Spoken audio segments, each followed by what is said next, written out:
I had always noticed when I went to the museums and stuff that I never saw many pictures of black people in the museums. And so that always seemed to be a problem to me. It's like it was one thing to go to the museum and enjoy, Rembrandt's work and Titian's work and El Greco and all. It's one thing to go and enjoy that work because it's good work. There's a lot of really great stuff there. But it's another thing altogether to keep having to go to the museum and always enjoying the images of people who don't look like you.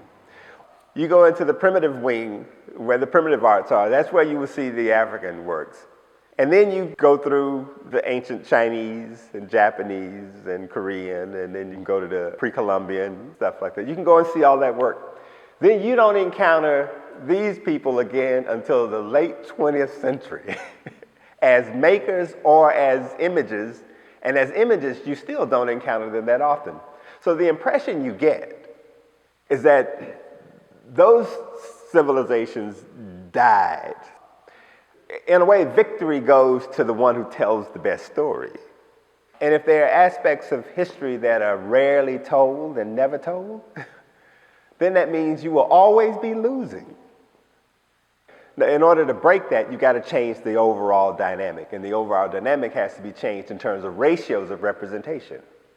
Coming from where I came from Birmingham, being born there when I was born, moving to Watts and then the South Central LA, I developed a sensitivity to history. These are all places where tremendous events took place in the historical evolution of the United States. And so I made a commitment early on to focus on the figure, and the black figure in particular, because I thought the absence of representation in the museum was a problem that needed to be overcome. I had to figure out how to work strategically so that I could achieve the ends that I set myself. And that end was really to make sure that I was able to get work of mine into the museum collections so they would be there and be available for younger generations of African American kids and artists who came to the museum to see that they are there in this place at the same level and in the same way that other things that they come to the museum to admire. It matters. It matters.